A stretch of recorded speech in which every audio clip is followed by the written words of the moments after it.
Welcome back to the Wolves Only podcast, powered by JWX. How's this cigar smell? It smells okay right now. Smells pretty good, doesn't it? It's all right. You got about an hour and a half of this shit. Oh, shit. Well, bring it. All right, good. Bring it. Good. Man, today, this is kind of cool. We I've been shooting a lot in here lately, and I really like it. I really like coming down here. This is only a few blocks away from my house. So, it's kind of cool. Yeah, it's a dope spot. Jay, what's up, man? What's up? Fuck, this is cool. It's surreal. Yeah, I just kind of walked into this fucking badass studio, and I'm like, oh shit, we're fucking doing this. Yeah, that's what we say every time we walk in. Now we built this whole thing out, or Steve did. I didn't do shit, but we definitely, I paid for it all. So it's great being able to add yourself into the we just from paying forward. And that's why I pay for everything, right? Because I get to at least be included in this shit. Yeah. But yeah, man, this is cool though. So obviously you coach with us at JWX, and I want to get into that a little bit, but I really want to touch on a few things on this show. I want to learn more about fighter, Jay. I want to learn a little bit about addict, Jay. Okay, I don't want to go too far into that. We're past that life. We can go into whatever you want. I'm a bit of a conundrum. Oh, like yeah, a lot of shit that you might not think kind of mix, and so yeah, we can get into all of it. Fuck it, conundrum. I've never heard anybody describe themselves as a conundrum, Jay. No, I have not. I like that. Fuck, I'm a conundrum too. I love it. I don't know though if I like the setup, like with you sitting. I know it's we are interrogating him, but we're gonna go with it. I want to see how it ends up. Sure. But it's like I feel like we're like we got the spotlight over top of you. I'm like I feel like where were you on the night of June 6th? Are you guilty? You might have to be saying nothing. Yeah, listen. Listen, if you give it up, we'll let you. You'll probably get away with manslaughter. It was Steve. Steve did it. Oh, exactly. I knew it was Steve. It's always Steve. So let's talk about your last fight. Okay. I saw some highlights from it, and you looked good. Yeah, my last fight, which hopefully wasn't my actual last fight. It may be. I don't know yet. It was fun. I was not impressed with my performance. First of all, I'm 49 years old. This fight was a few months ago. So I'm not able to do the things that my mind wants me to do certain things. My body doesn't really respond like it used to, which sucks, but I'm not ready to fucking give this fighting thing up. Yeah, I just love it. I love every bit of it. It's so weird. There was moments before the fight, and this was a difficult one because I had to fly to, where the fuck was it? It was out in like Indiana or some shit, way the fuck in the Midwest. And I had to fly out there alone. Like I had one of my coaches who actually was fighting.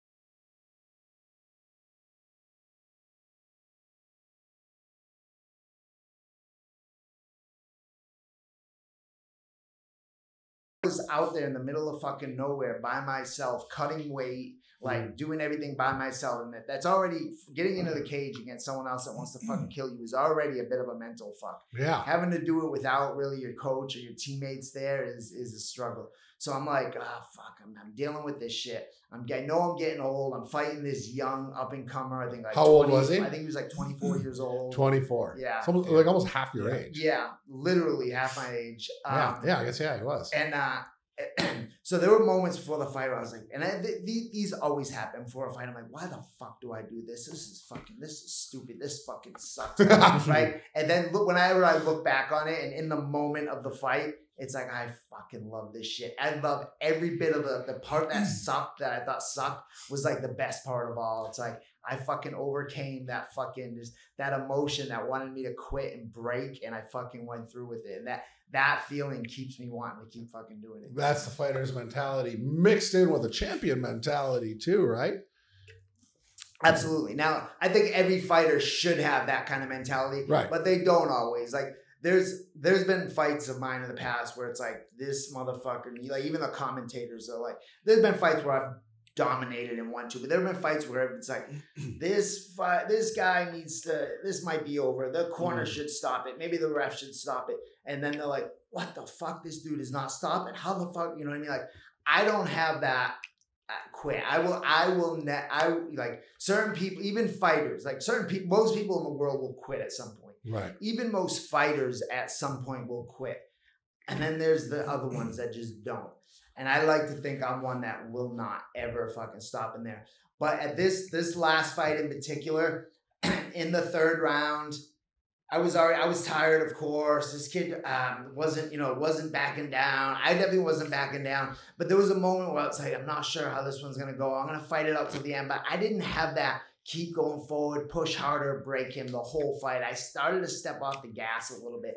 And at the if you watch the whole fight, it was like 20 seconds left in the 3rd round of a pretty competitive, close fight. I kind of lost focus, lost concentration, backed up to the cage, and he happened to come in with a flying knee. With a knee. Mouth. Yeah, Steve, can we pull up that knee? Well, Jordan. Yep. Oh, man.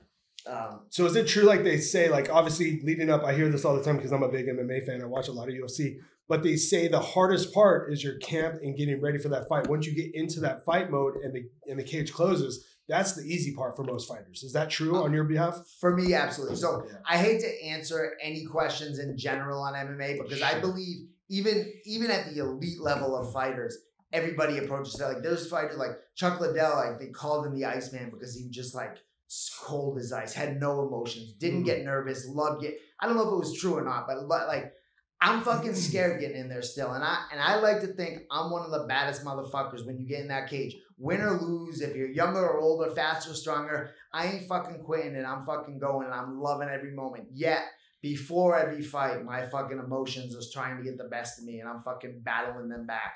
I'm like, part of the reason my nickname is Bad Motherfucker. I embrace that. I will tell myself, you're a bad motherfucker. Mm-hmm. You're this kid doesn't know what he's up against. You are the bad motherfucker. And I have to tell myself that to keep the nerves down. You know what I mean? Yeah. So here we are right here. Yeah, is this the end?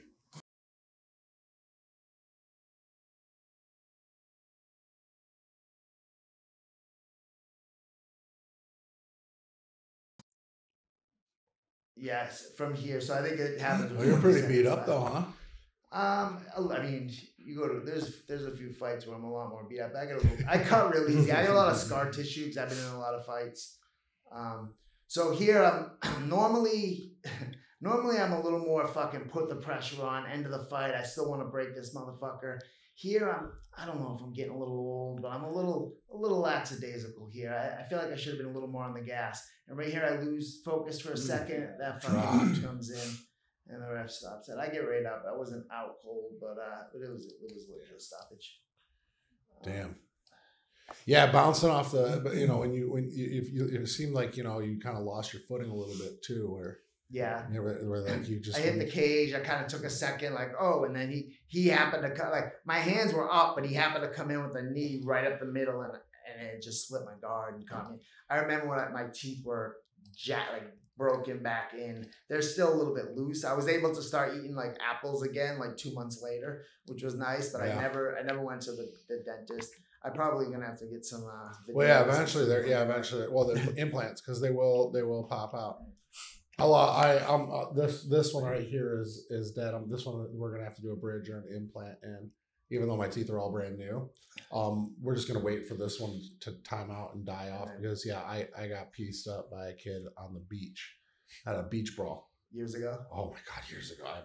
I've only been hit in the face once in my life. I'm sorry about that. Yeah, that's terrible. Everybody, no. I'm sorry that you've only been hit once. I feel like everyone should get hit in the face. I learned my lesson. I learned my lesson, man. I was trashed on the beach, and this kid crossed me, said something stupid. I said something dumber, and it was a little guy, wrong guy. Yeah, that was like a boxer, man. That was me every weekend of my drinking career from 20 to 30 years old. Like literally, I was usually a littler guy, but just in the fights. And then the miraculous thing, this is kind of weird. I didn't start fighting until I was 30. I grew up boxing a little bit, and I was always fighting. Well, you're from Boston originally, right? Yeah. But I started training MMA and jiu-jitsu at 30, and ever since like from that moment, I've never been in another street fight. And I mean, I have different theories on why, but the big one is I don't need to anymore. I know I have that. I used to think I was confident. I wasn't confident. I needed to prove that I was fucking something special. So I was starting fights with everybody. I don't need to. You can start a fight with me today. It's like a basketball player talking shit to a NBA player, like on the court. Like, right. I mean, not trying to say I'm a fucking like the great, but I do this every fucking day in the gym. Like if you start a fight with me, there's no need for me to prove who I am. Sure. I didn't have any self-confidence. I thought I was self-confident. I had fucking nothing. Yeah. When you have to keep proving yourself, you're not self-confident. So you grew up in the 80s in Boston. Where at in Boston? The North Shore, a little town called Gloucester. Okay. Known for its heroin addicts. Oh, well, yeah, Boston in general is. Boston in general, Gloucester in particular. It's actually an island on the North Shore, and I remember growing up being like fucking heroin addicts everywhere. Yeah, that's one thing I'm never gonna do. One thing I'm never gonna do. Sure enough. And did you get in it in Boston? Is that where you started? Yeah. Oh yeah. Yes. I was actually. I think I was at college, living up there, and my brother. Where'd you go to college?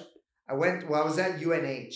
I went to a few different colleges. University of New Hampshire. Yeah, University of New Hampshire. Actually, I was living on campus with my roommates who went to UNH. I was going to Hesser Community College, which was down the street. But it was at UNH. Yeah.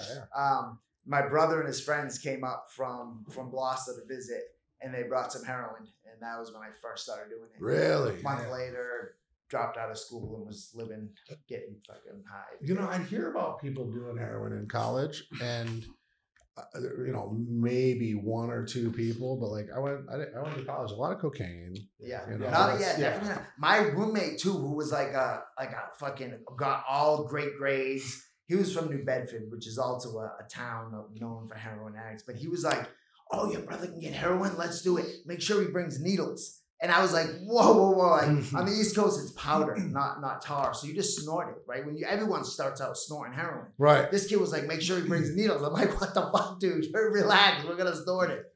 And he turned out to like be okay. Finish college. I lost track of him, but I, on the other hand, was not okay. I fucking dropped out of school. And became so did you go straight to needles, or you were snorting? I snorted it for the first, 6 months maybe. Okay. Yeah. Gonna stop doing its purpose, or? And then I remember other people did needles. It was always I'll never do heroin, or I'll never do needles. I'll never, never, and then that line crosses. Yeah. I think when you start to become dope sick, and you wake up and you're actually sick, and you can only manage to get enough money for a little bit of dope that might not even get you high if you're snorting it. Shooting it is gonna at least give you that fucking peace for a little bit. Right. And you start. I think that's probably how it started. Yeah. I had my run-in with opiates, but I never tried it, never seen it. Knew a couple of guys that did it, but that had problems with it. But I never, I'm so glad, because there were days that I would get like dope sick from the prescriptions, and it was like, I know what you're right. Yeah. Cause you're like, fuck, like, cheaper. It's cheaper. It's, stronger, but when I started I've talked about it in podcasts before, but Oxycontin is what got me off of opiates. Okay. Because I was terrified of them. And I like, as an addict, I was always like, I had like a real respect for drugs. Like, you know what I mean? Like that's good, I guess. Like, other than cocaine, other than cocaine, I would do that until my heart was like about to race out of my chest, and I felt like I was going to have a heart attack, but I never have OD'd. I've definitely like overused to like where the next day I was like so dehydrated that I ended up having to go to the hospital once. But I remember when Oxycontin first came out. Was it back? Probably in the mid 90s, I think I'm really bad with time. But anyway, I already been doing heroin, and Oxycontin came out, and a friend of mine got prescriptions up, and when I tried them, I was like, oh shit, this is pretty fucking good. And like one pill, depending on the milligram. At the time, I think it was 20s, but it was a tiny little pill, and it was as powerful as like 5 Percocets, right? And Percocets were like the thing to do if you wanted to do opiates and not heroin. So I was like, we can fucking make a fortune selling these. So we started trying to sell them, and people were like, what the fuck? I ain't paying that much money for this. Yeah. I'm like, dude, that is like 5 fucking Percocets. We had to give them away until people figured out what they were. Yeah. And then it was like, oh shit. Wow. But I'll tell you, the funny thing with opiates, taking the pill, snorting heroin, smoking heroin, or shooting heroin, basically the same high. Shooting it, you get a little bit of a rush, but it's the same. Like if I'm gonna, my night's gonna be the same no matter how I do the heroin. With cocaine, I found a huge discrepancy there. If I'm gonna snort cocaine, I'm probably going out to the bar, I'm drinking, I'm talking to everybody, right? If I'm gonna shoot cocaine, it's like a completely different drug. Really? You're locked by yourself in a fucking bathroom, freaking out, and that's it. Like it's not even the same. It's not even the same atmosphere of drug. It's like you're doing a completely different drug. Really? Wow. Yeah, that was really the one. Cocaine and shooting cocaine in particular that brought me the awareness of how fucked up I was. Because with heroin, I would wake up dope sick, and I was like, I need to go get fire. I need to do whatever it takes to get not dope sick. I wasn't necessarily an addict. I knew I was, but I wasn't necessarily fucked up here. I was physically addicted like anybody else would be that was shooting heroin. And that was the reason. When cocaine, you don't get physically sick. So I was shooting cocaine every day, and I was fucking insane with it. Like I would literally, I would suck enough up in the needle to absolutely kill me, but I wouldn't put it on. I wouldn't want to get further along. So there's the point, each bit more is that much better of a high until you cross that small line and then you're dead. Right. So the ideal point is the ideal high is right before you die. So I would shoot and I would that was great, but not quite enough. So I started sucking up more than would kill me. And I would put in what I think, and I'd wait a second. And if I was able to put in more, I'd push a little more until I could like just be like ready to fucking die. Then I would have to take it out, and the needle would still be full with like my blood and the coke mixed in there, which I would have to throw out later because it clogs up with the fucking blood in it, right? I was like literally fucking crazy, but I was waking up every morning not dope sick.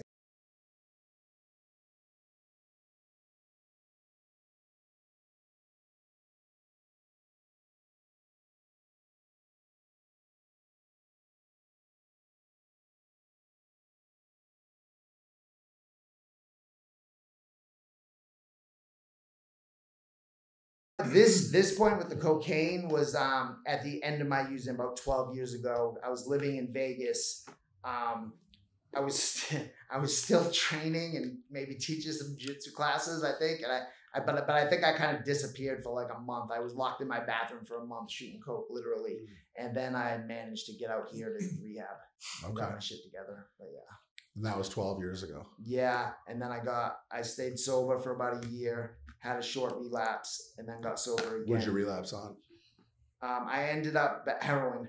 I was down Skid Row buying heroin, and then I ended up back in Boston in the middle of winter, fucking in like clothes from LA, like shorts and a t-shirt in the middle of winter, taking the fucking train into the city every day, freezing to fucking buy dope. It's like kicked out. My brother had just had a baby. My brother didn't want me around the baby or their house. So I was like sleeping on friends' couches, basically homeless, freezing, fucking miserable. And I just had a year sober. So I knew what it was about. I had a taste of what I could do. Yeah. I had a year sober. I tore my ACL. And I had surgery. No, I didn't have surgery. I needed surgery, but I couldn't work. I lost 2 jobs. That was like kind of started the relapse. So I was hobbling around Boston in shorts in the middle of fucking winter trying to cop dope. And I was like, I got to get back to fucking sanity. Jesus. Ended up back out here.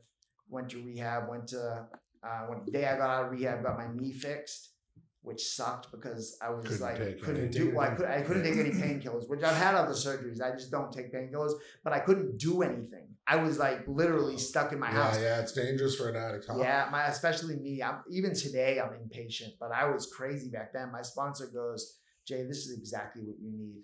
And I was like, fuck you. You don't know what you're talking about. Yeah. Looking back on it, that was exactly what I needed. It literally jump started. Just sit in your shit for a little bit. You know? Okay. Yeah. Yep.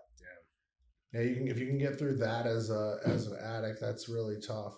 You know, I talk about the drug that did that to me, that caused me to like go mentally sick, was nitrous oxide. And that really, that drug, like, even though there really is no physical dependency on it, yeah, I couldn't get away from it. Hippie crack. Yeah. You ever done that? Yeah, I remember being at the Dead shows back in the day. There's like before Jerry Garcia died, and people would be selling them out of the canisters. Yeah, that's great high. It's almost a similar high to like smoking crack. You know what I mean? Like just that wong for a few minutes. But yeah. But yeah, when you do it back to back, bro, I would have two. Must have been losing brain cells like crazy. Oh, I gave myself blood clots in my lungs. Oh, dude. Dog, it was like, I would have two, I called them whippet machines, crackers, right? Yeah. And I would be like, bing, bing. I'd load them up with like 2 canisters, 3 canisters. I had a big ass one. It was so bad. Yeah. But I couldn't do anything else. I was in trouble. So that, you don't piss for nitrous oxide, right? Oh, yeah. So I couldn't do anything else. So that's what I grabbed a hold of. But the problem with it is like the shorter the high, the harsher the addiction, because you're searching for it constantly. The funny thing is, even with that analogy too, like that might have not even been the drug you wanted. It was just the one you could do, and it grabbed you by the balls. Not even your drug, and it still grabbed you by the fucking balls. Well, for him, it didn't show up on drug tests either. Yeah, that's why he was forced to do Bro, that. I would be going into drug court, like to drop and meet with the judge. And I would get there early so I could sit in my truck for a half hour and rip them until I was fucking Looney Tunes, and then like waddle into the judge and like sit there in front of her, lie my ass off, like, oh, I'm working a program, and you know what I mean? And it was like, literally, and they bought it, right? I'd be in a business suit, like dressed for work, like.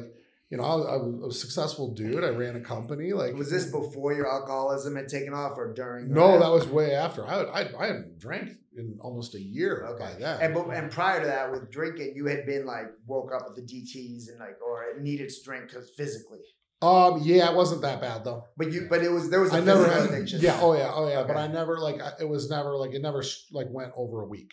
Okay. Like I've never drank myself silly, maybe in college, you know what I mean? But that wasn't that was no physical addiction. Like later on, it would have been like Thursday, Friday, Saturday, Sunday. Then Monday, I would be like drying out, but still having like a couple White Claws, like maybe on the way to work.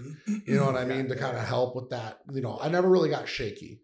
But I would definitely get like mini seizures and stuff in my office. Okay. Now that I look back, I'm like, that's what that was. Yeah. But I didn't really know what it was. So the nitrous was just that mind fuck, right? Yeah. Versus the physical. So you know what I mean when I say that with how it was just my escape. Yeah. Yep. I mean, yeah. And I'm so thankful because that was actually, that and Adderall was the last drug that I've done. Right? Before that, I was just a party drug guy. I was just like weekend party drug guy.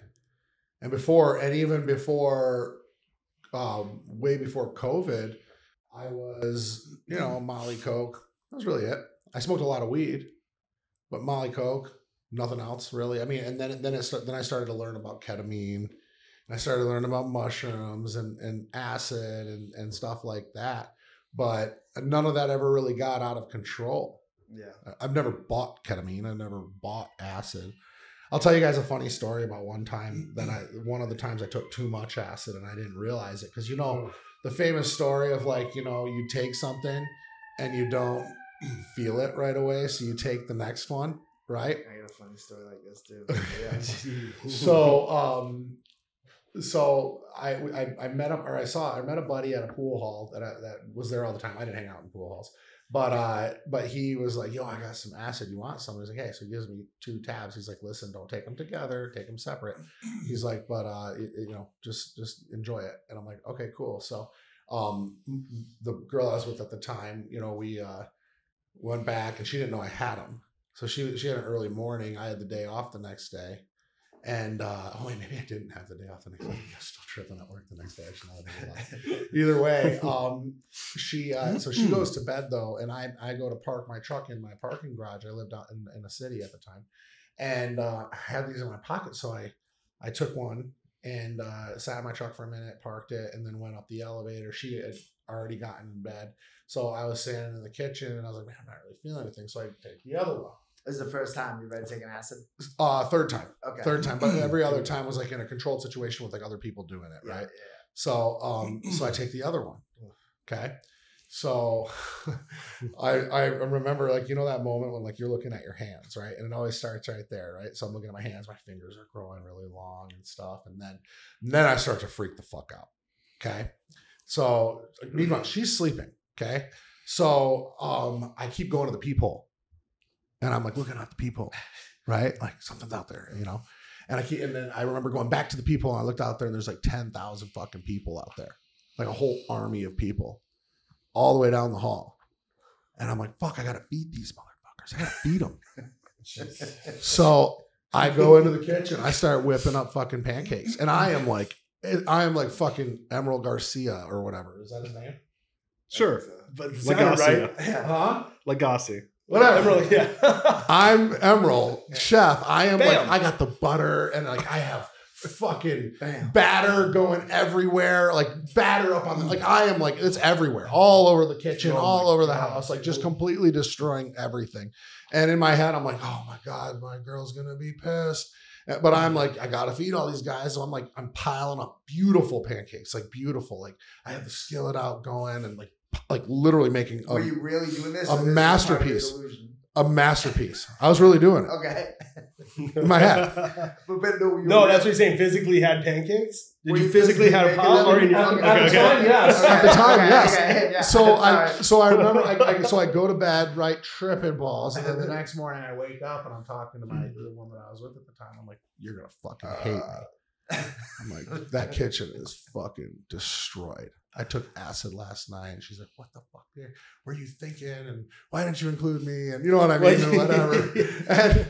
And I'm like, "I'm sorry, but we're gonna have a mess out there. I already know it. I made 10,000 pancakes." And I go out there and nothing. Fuck yeah. Nothing. Hell yeah. Not a fucking pancake, not a pot out of place. That must have fucked with you at that point. Oh like, my God. Wow. Yeah. I'm like, wow. But I remember still like my body wasn't right. You know what I mean? I'm still like walking wobbly legged, like, and I remember going to work that day and like the effects were still wearing off and I'm trying to do like cardials and like, and You're I'm like, insane, dude. To be able to go to work the next day. dude, I would go to work. I would go to work. After an acid trip, that's a completely different high right there. Bro, when I was in it the heaviest, like when I would do cocaine all night, ketamine all night, like mushrooms all night. Like I had like a process for how I did things. Yeah. I'd go to bed at 6 o'clock in the morning, be at work at 8:30 in the morning. It almost becomes the normal you. Yeah. Right? Yeah. Yeah. I mean, I guess how old were you then? That was your 20s? No, 30s. Early 30s? There were times I trained jiu-jitsu high on heroin. In my 20s, I could probably get away with it. 30s was pushing it. Definitely not now. I know. That's the main reason I stopped drinking was because I couldn't even take a hangover from like 5 drinks. Hangovers got really bad. It got awful. Yeah. Well, especially the healthier you get and the more in tune you are with your body, you throw one toxin in there and all of a sudden you're 100%. just... That's the most negative part. I eat so clean. Yeah. Like I'm not as big on like counting my macronutrients and all that. Sure. But I eat fucking clean. I eat no processed sugar, no gluten, no dairy. I was eating. I've had crazy different diets that I've tried along the way, but it's great. I feel fucking amazing. But the negative is if I throw one little thing in there, if I have a fucking cookie, I'm feeling like fucking shit. I can feel it. My body. Yeah, there's days when I go on a sugar binge. I'm an alcoholic, so when I even have a taste of sugar, I go all in. Yeah, that's just like the physique comp me and Ange just did. It literally was like we didn't have a big cheat meal, but we had some sweets later on that night. I woke up the next day, I felt like I was hungover. Yeah. My body, I was having that full insulin spike. I was like hazy, and I was like, fucking, we don't drink. And I literally woke up and I was just like, I felt like my whole body was hungover. I'm like, fucking the sugar. I know that the feeling. sugar. Yeah, I get that often when I do it. And it sounds funny, like you're almost like, dude, that guy's a bitch, but it's like it's a it's real feeling. It's really like everything was hazy. Like I remember even talking to the guys. I'm like, man, and Scotty was like, no, you're just feeling it, man. How was your night? And I'm like, we were in bed by like 10:30. I can feel like my fingers will if I get inflamed at all, I feel it in my hands. I can't make a fist as hard as easy. It's like, or I can't fit my hands around my wrist, and I'm like, oh shit. Then I start to feel it in my stomach. Oh shit, for a couple days. It's the worst. So right before you got here, or when you got here, you went into the shit. Yes, that was great. I do my best performance after a good shit.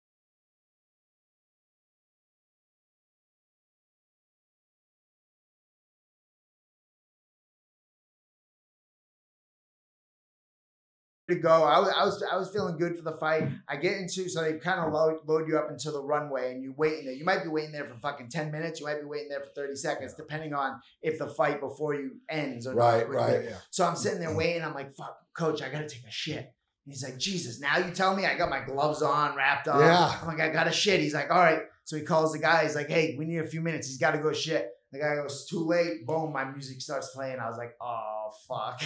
No shit. And I had to go fight. Really? Yeah. But to be honest with you, I think the second the fight started, there's like levels to how bad urgency, right? Like shitting is urgent, but being in the fucking cage or in front of that's part of human evolution. Yeah. I'd imagine if you had to shit, and then a lion was chasing after you, you're either gonna shit yourself or you're gonna go and take off running or fight. I guess that's a true fight or flight situation. Yes. And, let's talk about that though. I'm struggling. I'll be honest. I'm struggling with letting go of fighting. I'll be 50 years old this year, and I know it's got to go at some point. Yeah. Part of the reason I'm starting this new endeavor with the online coaching and all that. Fighting has been, it's hard to put into words what it's done for me, and not just because I'm an addict. So you were fighting before you got sober. Yes, I started fighting. Did you ever go in the ring loaded? No. So my first fight, I was on methadone. So I spent 10 years on methadone and 3 years on Suboxone trying to get off of opiates. So my first fight, I was still on methadone, a hefty dose. Yeah. And I think I was still on prescribed Xanax. But I wasn't, I've never been into the ring like fucked up, like high or drunk, other than on prescription medication that I probably shouldn't have been fighting on. I would always hold it together during a camp, and I was always. Were you pretty quiet about it? Were you quiet about your addiction? Yes, I don't mind speaking about my addiction, even up until just very recently. I've always been quiet about it in the fighting community, just because. Well, it doesn't matter. Yeah, and I don't know. I mean, people know. If people know, they know it's fine. It's just not something I go like. I don't know if people are gonna be weird about the fact that they're fighting against a fucking heroin addict. I don't know. So I just never talked about it. Now I've kind of. Part of your story. Yeah, I've kind of realized. But honestly, when I used to train at UFC, right up the road here. Yeah.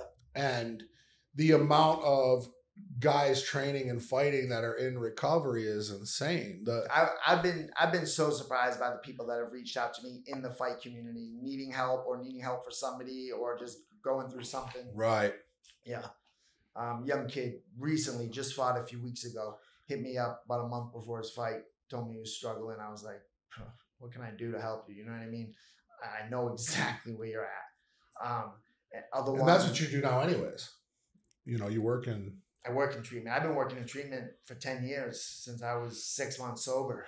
What do you do now working in treatment? So I started out at 6 months sober running the sober living or being like a house manager. Yeah. Then I started to run that sober living. Then I became the sober living general manager that oversaw a group of like 5 sober livings and everything.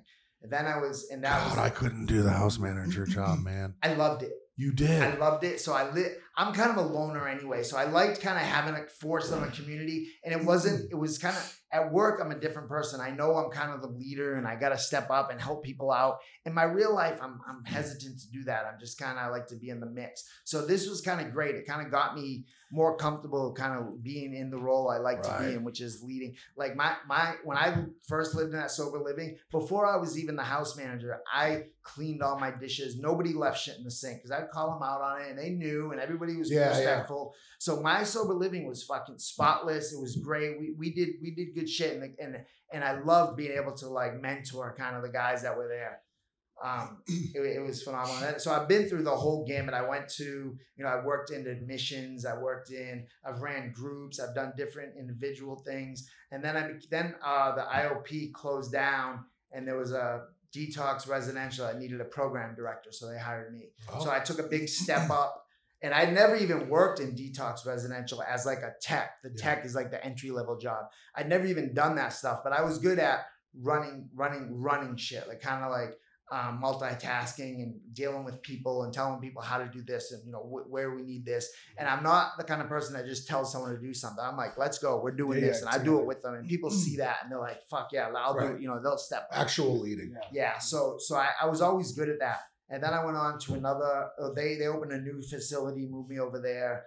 And then I'd gone down, went to another spot where I ran that treatment center. Then they opened a spot in San Francisco and they asked me to move up there and kind of be the executive director, kind of oversee the whole staff, which I loved, but I hated San Francisco. It's the worst. I spent a year up there and I said, guys, I'm sorry, I gotta leave. Smart. I fucking hated it. And then I came back here and I did the housing director thing again for an IOP. And then I left about a year ago. So I've been kind of out of work for a year, transitioning. That's when I started this online coaching thing. The online coaching thing is kind of weird. So let me think. I never knew there was online coaching. I didn't know anything about it. I started seeing, a friend of mine told me about this guy, Wes Watson, like 5 years ago. Mm-hmm. And he had like just gotten out of prison and he was doing a lot of talking on his on YouTube, I think.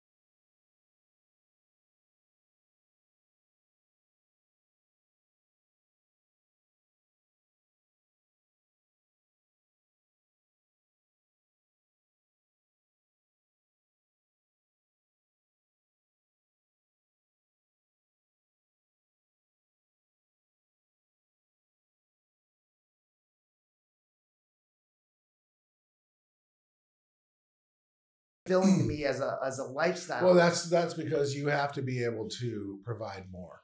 Yeah. You know what I mean? Like the training in nutrition is just a small part of what we actually do. Well, online we're able to do a lot more. I think. Right. Yes. Yeah. That was why when I was like online, so wait, we can do it online. I could help literally thousands of people simultaneously and not just show them how to fucking work out when they don't need me after a week. I can actually get with their mind, give them some accountability, teach them how to use their internal dialogue properly. I can actually teach them to do their diet. I can tweak it as we go, give them work. Like this is a fucking whole new concept. This isn't just me showing you how to lift weights in the gym. This is like, I was like, that is something that I can get behind. It's really special. And,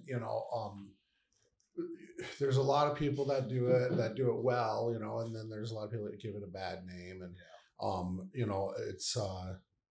it's nice to be with people who have, everybody in our program, I truly believe, has a heart of service. And I think that you have a real heart of service.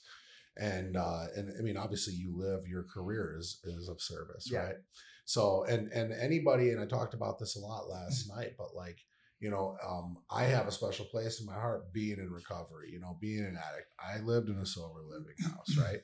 I had a guy that was 10 years younger than me, cart me around in a shitty fucking van for 5 months of my life. Like, here's what's crazy is I went into I went into sober living sober. I was fine. I never went to detox. I had been sober for a while. Yeah. You just needed the structure. I needed the structure. You know, and I think more or less a lot of like my reasoning was to go in for mental health because I had almost attempted suicide. Yeah. You know, my brother caught me right before I did. Yeah. Well, I mean, drug addiction and mental health are really one of the same. I mean, right. But I definitely have a history of, you know, and we were talking about it in when we were driving up to Guitar Center today. We're talking about Guitar Center. We had another conversation. Yeah. But you know, I remember like my first time really dealing with addiction to where like I had to like confront my parents and stuff like that, and it was cocaine and Adderall. You know, I was 18.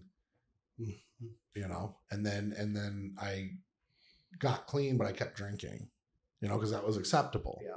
Smoking weed, you know. That's why alcoholics have it harder than the fucking heroin addicts. Right. Because it's so okay. You know what I mean? It's, I don't have that much of a problem. I just drink. Right. Yet their life has fucking been shit for 10 years. Right. You know? Yeah. At least with me, it's like I'm shooting fucking heroin. I know I have a fucking problem. Yeah. You know?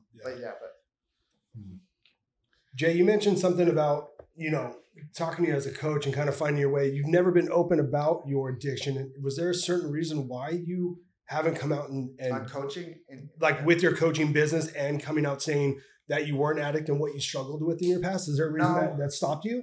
No, I don't think so. There's some of my posts will have it. I think one of my fight videos, the announcer, because I've talked about it to the announcers and they talk about it. Jay's, you know, heroin addict helps, you know what I mean? They talk about it. So it's on there if you want to look for it. I don't know why I don't. So the reason I brought that up, and I just looked, there's a fighter that I followed for many years, Brandon Ward, fights for Bellator. Have you heard of him? I've heard not Brandon, Brennan Ward. Yeah, I don't know him personally. So he was doing very well. Hold him up, Steve. So he was doing very well in Bellator, and he took a leave of absence. I remember, you know, I didn't follow it too much. I watched UFC, and all of a sudden he had his comeback fight, and I just happened upon Bellator that night. And they were saying the return and what happened. Well, the kid ended up relapsed and went missing. I mean, he was on the top. I mean, on his way to UFC, really good kid, family guy. He was middle class. He worked his ass off every day. But he made this comeback, and now I think he's 2-0 since he's been back, and he's been very open about his addiction and what he went through. So he's a badass dude. He's a good kid. But now speaking about his addiction, people have tend to like kind of like gravitate toward. Some of those are addict. There's a guy they kind of gravitate toward him now because of his story, and a lot of people are coming out going, "This is the same shit I fought with." So I thought that might be interesting for you, kind of with your avatar. I should probably bring that. I was gonna say too. I feel like when I got into the coaching, I'm like, yeah, this is great. I fucking truly want to help people like that. But I'm not a businessman. I'm not a seller. Like I can sell something if it's like helping. Well, were you ever a drug dealer?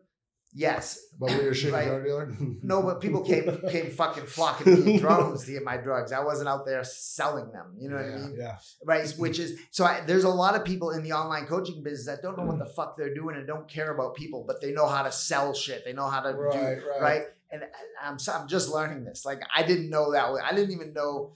Like we didn't have Instagram and fucking Facebook when I was growing up, but we didn't have that until I was in my fucking 30s. You know what I mean? So I know, but I didn't realize how I seen like this 19-year-old kid that's like a billionaire the other day because he does goofy fucking pranks on YouTube and Instagram. Yeah. Like I didn't even know that shit fucking existed. So there's people that can sell anything without giving a fuck, and it's like now I'm competing with them, so it's frustrating. But it's that doesn't mean I'm going to quit. That just means. Well, I think the tide is turning. I think that people nowadays are understanding the authenticity, the real struggle, the reality of the people that are out there trying to do what we do. Yeah. And I think the more exposed. Well, yeah, and if you consider this. Right, like we're just at the tip of the iceberg for the general. Like people are like, oh, this is just a fad, or oh, this is like, you know, this isn't how long could this really last. But look at it this way: like you didn't even know online coaching was a thing up until 4 years ago, 5, maybe even whatever. To be honest, I knew about online coaching, but I didn't even know that it was really a possible thing to become successful at. You know, until less than 4 years ago. Yeah. Right. So imagine this. if somebody like me who posted a ton of content, posted my transformation, posted my meal preps, did all the stuff that we do now, and I didn't even know online at the time, I didn't even know online coaching was a thing. What's even funnier is that I used to do this stuff. Okay, post my meal preps, different information on food, and like people would come to me all the time for that type of information, and I would just give it to them. Yeah. Right now, this was probably at this point now about 6 years ago that I used to do this. Okay, 6 years ago, so about 2.5 years before I really got into online coaching full force. Right. Okay. And I had about 7,500 followers on my original Instagram, okay? And people like knew me for that, right? Well, then I went through a divorce and I closed my Facebook and my Instagram down, okay? Shut them down entirely. Back then you could do that, which is funny because nowadays, like you try to scrub a Facebook or Instagram page. But anyways, when I finally, when I got clean, when I got sober, I reopened my Instagram. Okay.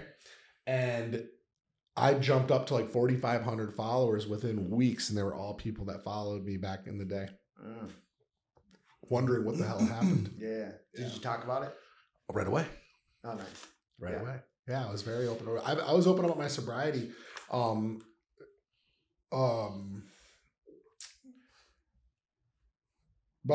a month after I got into rehab. Yeah, it took me longer for stuff to open up. But I could what you said makes sense. I've actually when I first got into the coaching, I was like, oh, this is gonna be easy too. These fucking idiots are getting people to pay them. I'm a legitimate professional, badass MMA fighter, fucking like I have a pretty cool fucking story in life. Like people are gonna be wanting to fucking throw me their money. But online coaching and kind of the people I'm going towards, I'm not training people to fight MMA on online coaching. Right, you sure. can't do it. And we had to run in. We ran into that with you where it was like, okay, well, what are we really teaching here? Yes. Because, So, but using that to tell my story can still maybe bring in some people. So then I kind of switched to the last few months. I've been doing more bodybuilding type stuff.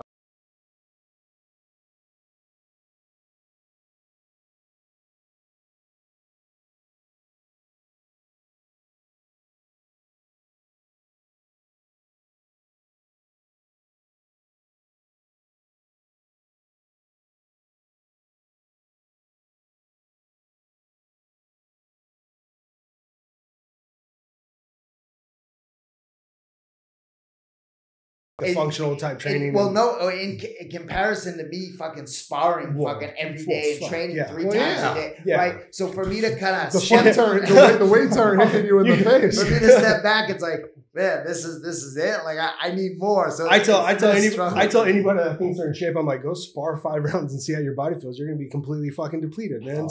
It's a completely even. These Spartan guys. I mean, you put your gloves up and you've got those 10-ounce gloves on, and you're just going at least a minute just straight punches. Yeah. Dude, any one of us would be beside you. But so I haven't even. That's a workout. Like it's to where it's like, fuck, I'm gonna puke. Yeah. So I need to find a way to start, and I work out alone too, so I don't have anyone like hyping me up or competing with. I need to find a way to start to push my workouts and get because I've reached that like pinnacle of the dopamine rush with fucking like crazy fucking competition. Yeah. So it's hard. It'd be like, so you started out coaching, right? And then fitness coaching, and now you own this conglomerate of online coaches. You're coaching them right? Imagine if you just had to go back to just coaching a few people online fitness, right? God, you know what? I've thought about that. I've had that. There's been days before where I was like, man, if I lost it all, and if I had to start back over again, I would have a blast starting it back over again. But you'd go right back to here. You wouldn't stay there, right? You'd want more and more because you've built so much. Like, it's hard to let go of I'm sure it feels great watching your clients fucking get other client. You know what I mean? Like, you're up here now. It's hard to come back. Well, that's what I was telling these guys when I first started online coaching, because I came from a gym. I owned a gym for many years, and it was a big spot, 8,500 square feet, 350 athletes. I mean, we had the music playing. It was a full concert in there. So going from like a community of 40 people per class now to like, holding my Zoom call with a couple clients I do have, I kind of let go of my coaching business. But it was a different realm because it was really like fuck, this isn't the same, you know, but the amount of people, like you said, touching people daily, going into mindset, lifestyle, you have more of a connection with them online than I could at the gym. Yeah. Because you'd only see them a couple days a week. You wouldn't call your members and be like, hey, Susie, how's it going? How was your weekend? Right. You know, as we're now with your online clients, you could text them any day, like, Susie, how's it going? What's going on? Tell me about your weekend. What did you guys do? How was the husband? So 100%. yeah, but I know exactly what you're saying, going from up here down to like this. It's kind of a struggle that I'm dealing with now.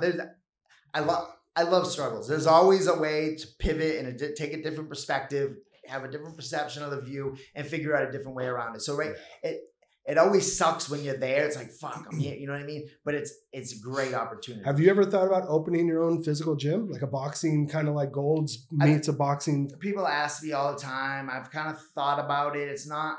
I don't think it's super lucrative, but it's something that's I'm not. It's more, about. It's tough. It's tough, and it's got to be for fun. It's obviously not for a money making thing. But I would a 4,500 square foot building is going to be 25 grand, 15 grand minimum. How many students do you need at? You've got to already. You can't start from scratch. You got to already have some kind of income to be able to support that. But just. Well, I'll tell you, I have a close friend, a colleague I used to work with that's opening a treatment center in Tennessee, and he wants me to move out there and run it with him. Tennessee's and it would be a treatment center, and we would also have a like men's health and wellness center, which would include a gym. We would do probably like hormone therapy. We would do all this stuff for regular people, right? But we would also connect the two and get the clients of the treatment center to start working out and doing all this great stuff for themselves too, and kind of holistically kind of tie them in together, which is that could pay. It's almost like a modern YMCA type kind of atmosphere. Yes, but to also by helping anybody from every aspect of life. I love that. Yeah. So the concept I love. Are we going to is it worth me to move out of the fucking greatest place on earth? I love California to Tennessee and taking a chance on this. And that's kind of where I'm at right now. You got to feel it in your heart.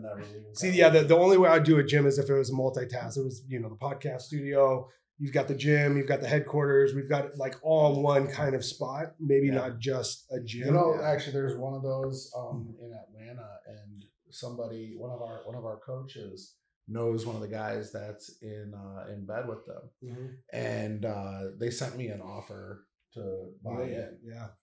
But the offer didn't make sense. There's too many fucking hands in that pot. That's would be something you would want to be involved in, I think. When you get too many hands in the pot in a physical gym, that's how I lost my thing. There's too many people involved, too many this and that, and they're not making it. The idea is great because it's exactly that. It's actually a gym for content creators and coaches. There is the podcast studio. And that's how Bedros runs his, and Smek is the same way. He's got his podcast studio, he's got headquarters, and then he's got his own personal gym. So that's the way. That'd be the way to do it. Yeah, I would think. But it'd have to be within your own community, your own tribe, the people you trust. Everyone's fed from the same hand. My strength and conditioning coach works at a gym here in Orange County Regional Training Center, and it's a wrestling gym, and they also have some jiu-jitsu and MMA. And then the other side of the gym is his strength and conditioning section, where it's all his equipment, and he trains a lot of those students, but a lot of other people as well. And he was my coach, so I would go down there 2-3 times a week and do my conditioning there. And I was just down there this morning. We got together, we talked, we filmed some content. One of the other coaches from JWX, who I had never met before, but I know through our community, we had been talking a little bit. I said, why don't you come meet up with us today? Today. Jen. Morning. Was it Jen? I talked to Jen right before you got here. Yeah, we'll meet. She's awesome. Create some content. Yeah. We did some cool shit. It was fun. Yeah. So that kind of just like that gym is almost a little bit like what you're talking about. Because my coach is also starting to put together kind of an online offer. Jen's great, man. Jen's awesome. Yeah. Dude, she came from, I looked at her Instagram live. She was doing like this burpee session with a couple other guys. Yeah. I was like, oh, maybe she's not coming. She showed up with us. We did this workout and film class. I said, what do you do now? She's like, oh, I'm going to do a workout with She's one of those coaches who's taken everything we've said, applied it to her daily, and now she's just addicted to the process. She's about 100%. Yeah. And she's saying, I mean, just like you, like, and we like put on boxing gloves and like sparred and everything. Like, and then she's gonna probably go to work tonight and bartend a full shift. She's tough. Really, that's cool, man. So nice. So you have nothing planned for a future fight, but what would it take to get you back in the ring? So I'm having trouble fighting in California. California is super strict. There's CSAC, which is the California State Athletic Commission. I don't want to get too much into this. It's a little boring, but then after you reach 40, I think, or 39, CSAC doesn't actually. There's someone above them called the MAC board, which is made up of like 12 doctors, and they oversee your stuff. So instead of just going and getting your couple $100 worth of medicals, your basic physical and blood work, you have to get these extensive medicals where you get on this treadmill and they hook up all this shit to your heart, an MRA or MRI of your brain, all this other shit. It costs like $2,000. So I got that done, and there was like an issue with one of the things. So they were like, CSAC was like, see a specialist. I saw a specialist. They were like, you're good to go. He said, and you a letter from them. I got a letter. I sent it over. They were like, all right, you're good to go. I booked a fight with Bellator, actually. They were in LA, and we had started the promotions. I got like pictures of it. I was ready to go. I had an opponent. And then the MAC board steps in and is like, no. This isn't good enough. You have to meet with us. And we have to approve it, and then you're good to go. Shit. And this way, I'm like, when do we meet? And I couldn't even talk to the MAC board. I have to go through CSAC. They're like the Illuminati. I have to go through CSAC. They have to talk to them, then back to me. Oh shit! So where I was waiting for my hearing to come about, they canceled the Bellator fight, and then COVID hit, and they were like, we got to do it after COVID. So this was years ago already. Since then, I've fought in Massachusetts, South Dakota, Dallas, Texas, Kentucky, Indiana. I've fought in like 6 or 7 different states, which is great, but I got to travel. Like it's hard to find my coach, money out of pocket, to go with me. Yeah. So that being said, I would if I could fight in California, I would definitely fight again. Fighting out of state is tough. I may if the right opportunity comes up, if someone's like, Jay, I gotta fight for you. I would say throw a Hail Mary, dude, and just go straight for like UFC Contender Series and just go out with just trying to be on TV. You don't just say I want to try out for the no 100%. Yeah. No. I know that. If they invited me to come on the Contender Series, that's what I'm saying. If it's 100%, I would jump on it. How does that work with the Contender Series? They look for great fighters through like promotions like LFA, which is like one step below UFC and Bellator, who I've fought for a couple of times, and they find their champions or their like top guys. There's other big promotions that the normal people don't know about. Yeah. There's some of the greatest fighters on the planet that don't fight in the UFC yet. They're still, for whatever reason. So it's pretty political. I was going to say politics for sure. Contender Series finds those people, reaches out to their management. The management's like, yeah, let's do it. Contender Series is also a tough way to get to the UFC because you can go on the Contender Series, win a fight, and it's a boring fight or you don't get the knockout and they're like, no, we're not taking you. Yep. Right? And then you lost your opportunity to go to the UFC for a little bit. Whereas if you don't go on the Contender Series, the UFC might just see you from your promotion, your smaller promotion, and be like, come on up to us. Yeah. So which one do you pick, right? Yeah. There is some politics and some strategy and your management team, and there's a lot that goes into it. Have you ever tried out for the Ultimate Fighter? So I've fought a couple guys that fought on the Ultimate Fighter actually, but I filled out an application once. They're looking, and I didn't get in. Sure. They're looking. It says right on it, we're looking for people. I think it's like under 30. Okay. And I was like, well, that's what I was saying. Just in all of your career, I thought it would be cool to be like, dude, let's have this fucking old dude on here, fucking fighting with these young kids. But Dana White's looking for the next guy that he can build like a Conor McGregor, right? And a 50-year-old man is not. Unfortunately, even though unless you're Randy the Natural Couture or something, I'll go in there and entertain the crowd for the 2 or 3 fights until I'm fucking over the hill. But that's not what they're looking for. They're looking for the guy to build it up. 100%. 18-year-old. Yeah, I meant over on your whole career if you'd ever auditioned or went for it. No, but I lived in Vegas for a while, and they were having back then they used to have auditions where you would go and do a training session, and I was gonna do it, and then I was kind of using it at the time. I probably got strung out. I don't even remember, but I didn't do it. Did you ever have in your mind after fighting to be possibly with a higher ranked like fight camp, somebody of like more of a like a head coach for like a bigger fighter or a bigger organization? Would say again, would you want to be in somebody's like fight camp? Like, go up to Uri Faber's gym up north. And, I would but even just recently, I fought. There was a pretty big fight on UFC. It was the co-main event. He needed a training partner, and I went down and trained with him for his fight camp. I was with him. Because I would think that would be not the ultimate job after fighting, but the closest thing to keep that rush to be able to be one of your ring. There's guys that train at my camp. Okay. Like the guy that flew out that was fighting for the UFC, Victor Henry. he's in the UFC and he has a fight coming up in a few weeks. You know what I mean? I train with him daily. You know, when I'm training. So I train with those guys all the time. But that it's not really like in boxing. I think they used to be like, oh, we'll pay you this much money to come spar with Mike Tyson while he's getting ready for a fight camp. You don't really get that in MMA. As much, it's kind of different, but yeah, I'd be open. I just thought to be like a corner man and be part of that camaraderie. That I would love to do that.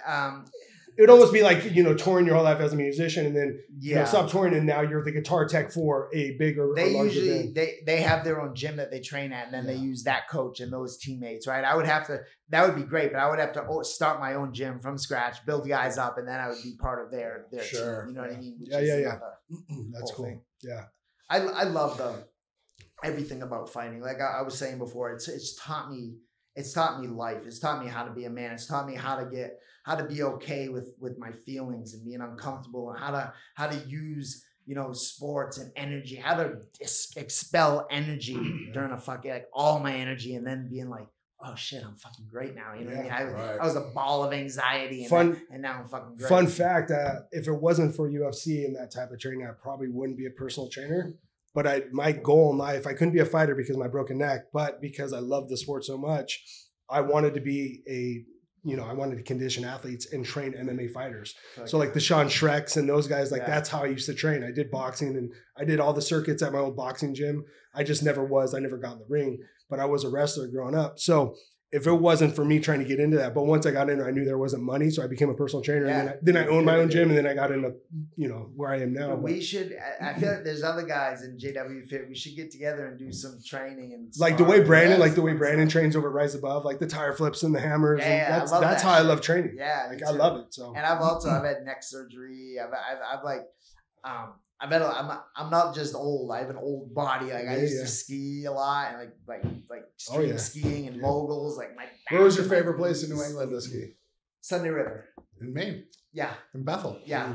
I love. Is it in Bethel? Yeah, I love Sunday River. Or is it Bethel or? Yeah, Bethel. The Sugarloaf's in Carrabassett Valley. Yeah, Sugarloaf was always icy for me. Sugarloaf. I love Killington too. It was a little further.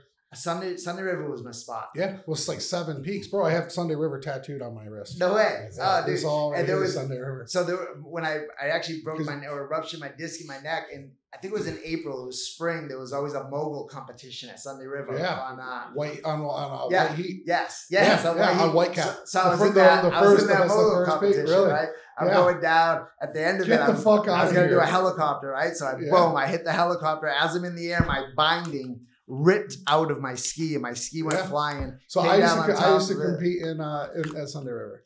From where? Wait, where? Oh, you lived in Chicago? I lived in Maine. Oh, you did? Yeah, I grew up my childhood. Most of my childhood was in. I didn't know that. Yeah. That's amazing. Yeah, so my ski team would that's where we'd go. So we would have most of our practices on Thursday night at Shawnee Peak. Okay. Have you ever been to Shawnee Peak? No, but I've heard of it. Okay. So yeah, Shawnee Peak is where we would have like practice. Bad River Glen. That might have been my favorite place. Okay. You know that place in Vermont? Yeah. That was like, and then I had one bad wreck on a freestyle glade in the Last Tango. Do you remember that one? Last Tango was also a white cap in at Sunday River. I think so. I don't remember it specifically, but I remember the name of it. Yeah. It was the glade run. It was all in the trees. Yes. Yeah. Because there was like that one, and then something like Flying Monkey was the other like big one. Yeah, it's something like that. Yeah, there was another one too that went right below the lifts. Like that was Jordan Bowl. Is that what it was? Yeah. So Jordan Bowl is like where the main connecting like lift went, remember? And then you'd have to take the high speed quad, right? Yep. And then you have to take if you remember going all the way to Jordan Bowl, which is the furthest. No, Jordan Bowl is the furthest right. Because if you're looking at all the peaks, you got Jordan Bowl all the way to the right. You have White Cap is all the way to the left, right? So we would usually park there, and then remember you take White Cap's main quad all the way up. Actually, it was a triple at the time.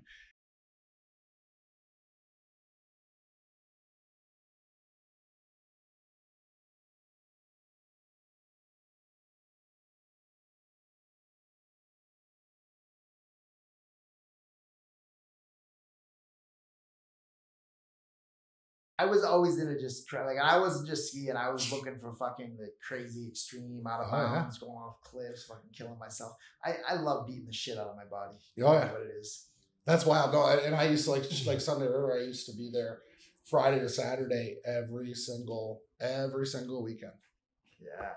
Bro, I am so pumped to have you out here. This was a lot of fun. Listen, Yeah, if I listen to this and I like you and I want you as my coach, or I just want to link up with you, how do I get a hold of you? Fuck yeah, dude. BMF_mindset on Instagram. That's really it. That's what I use. Go on there, send me.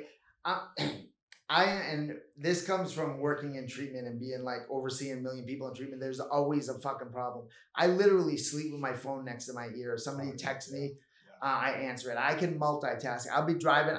This sucks, but I'm on the phone when I'm fucking driving. You send me a DM on Instagram. I don't have the alarm on DMs. I do on text, but every time I go on there, boom, I answer it.